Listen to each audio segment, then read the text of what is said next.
Chaque nuit, c'est la même chose, tel un rituel. Ça se produit chaque nuit, dans mes rêves, depuis une semaine, et j'ai l'impression que le dénouement, c'est ce soir. Laissez-moi vous éclairer. Je m'appelle Quentin et j'ai actuellement 15 ans. Je vis dans une petite ville sympathique de la Haute-Savoie et dans ma vie, malgré quelques épreuves, j'ai toujours réussi à m'en sortir. Et tout se porte à merveille. Enfin, depuis peu. Parce que je devrais dire se porter, car j'ai l'impression que quelque chose hante mes rêves. La première fois, j'ai tout simplement rêvé d'un couloir. Enfin, ça se serpentait en tout point. J'ai cru discerner une forme au bout, mais j'ai ensuite compris que ce n'était rien, simplement un couloir. À mon réveil, je me suis demandé, perplexe, pourquoi j'avais rêvé d'un couloir. C'est totalement con comme rêve, avouons-le. La deuxième nuit, m'a déjà plus inquiétée. J'ai revu le même couloir, exactement le même.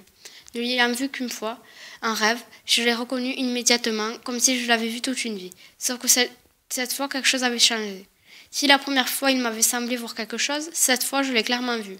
Une forme avait l'air d'être humaine en première vue, mais située à l'autre bout du couloir. Elle était entièrement noire, je n'ai rien pu en tirer de plus. La troisième nuit, j'ai revu cette forme. Elle m'avait l'air un peu plus claire. J'ai pu voir qu'elle avait de longs cheveux noirs à première vue.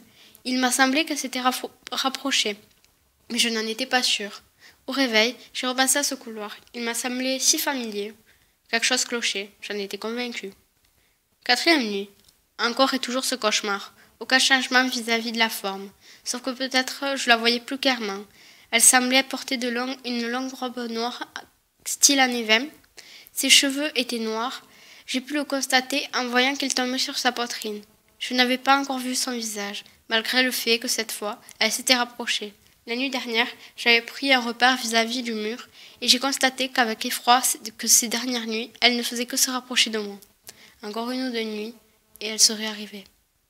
Cinquième nuit. Elle est devant mon lit. Je peux voir à ses yeux, ils sont rivés sur moi, vides et inexpressifs, terrifiants même. Ses lèvres sont noires. Elles ont l'air d'être déchiquetées. Quelques morceaux de peau pendent par-ci par-là. Ses lèvres sont noires, contrastent avec le reste de son visage, blanc comme la mort. Elle s'est penchée vers moi et elle m'a souri, me révélant ses dents jaunes et noircies. Je me suis réveillée en sueur. J'ai tenté d'en parler à mes parents, mon entourage. Ils m'ont dit que ce n'était qu'un rêve. Ma sœur m'a même dit qu'elle aussi avait fait des rêves comme ça, et que tout irait bien. Peu rassurée, j'avais entrepris d'écrire ça sur un journal, un truc de gonzesse. Mais finalement, ça fait du bien de pouvoir écrire. J'ai vraiment peur. Si elle était si près de moi, durant ces derniers rêves, que serait-il cette nuit? La sixième nuit. Je l'ai entendue, celle-là, le rêve final, enfin, comme je l'appelais. Je l'ai revu, ce couloir. Toujours le même, mais il était vide. J'ai attendu. Il n'y eut aucun changement. Rien. Nada. Au réveil, je me suis sentie libérée d'un immense fardeau. C'est en regardant par l'entrebâillement de ma porte que ma voix s'est effondrée. J'ai enfin pris conscience de ce couloir. Je le connaissais, puisqu'il s'agissait de celui qui partait de ma chambre pour rejoindre le salon. Et je me suis effondrée lorsque j'ai reconnu, au fond, celle que j'ai surnommée la veuve noire.